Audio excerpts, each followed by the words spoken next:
Dis donc, c'est les conditions géniales là à bord. Comment ça se passe en ce moment? Ouais, c'est top.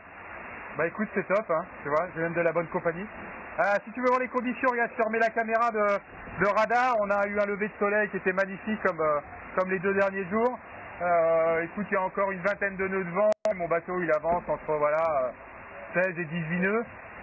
La mer est encore très praticable et je me dirige droit vers le poteau noir là. Normalement, voilà, je dois y faire ma rentrée dans les heures à venir, mais bon, ça n'a pas l'air trop actif, donc écoute, je profite de ces conditions de navigation qui sont assez exceptionnelles. Ouais, et puis toi, t'as une bonne voix, t'as l'air vraiment de te régaler. T'as pris, ça y est, la mesure de ton challenge.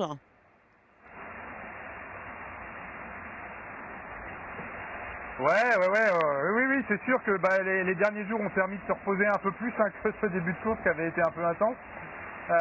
Et j'avoue que cette nuit, j'ai bien profité. Quand j'ai décidé d'aller me faire la première sieste, j'ai oublié de mettre, j'ai volontairement pas mis le réveil. Et je crois que j'ai dormi 3 heures de suite. C'est sûr que ça m'a fait du bien. Mais bon, pour les autres coups, du coup, j'ai remis le réveil. Parce que quand même, il faut quand même veiller un petit peu parce que même au milieu de nulle part, comme ici, on arrive à croiser les cargos. Dis-moi, je voulais savoir si dans quel mode, état d'esprit tu étais. Est-ce que t'es Ah, elles sont belles ces images.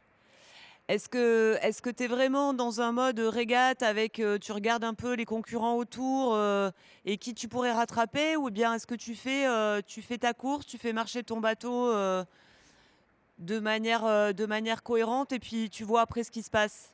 Bon, écoute, franchement, là, les derniers jours, c'était un peu du tout droit, donc je me focalisais pas trop sur ce que faisaient les autres, parce que de toute façon, on allait tous converger, je pense, au même point, et d'ailleurs, ça s'est vérifié, hein.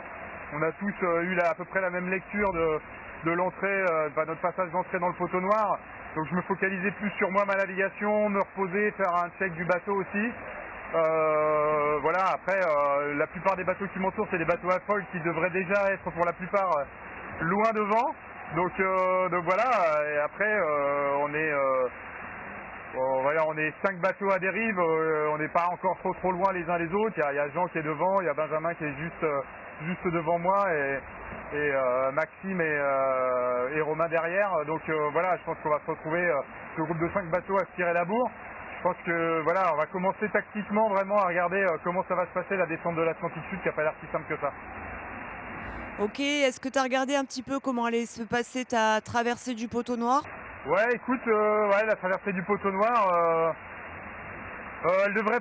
Ouais, je vais pas dire que ce sera simple, hein, c'est jamais simple, hein, mais normalement elle devrait être un peu plus simple en tout cas que ce que j'ai vécu avec Yoann l'année dernière. Je trouve qu'on s'était bien planté sur la Jacques Vabre. Donc ouais. Parce que déjà je vais commencer par entamer le poteau noir là 2 jours, qui est plutôt pas mal. Et puis après voilà, je pense qu'il y a moyen de faire un beau passage cette année.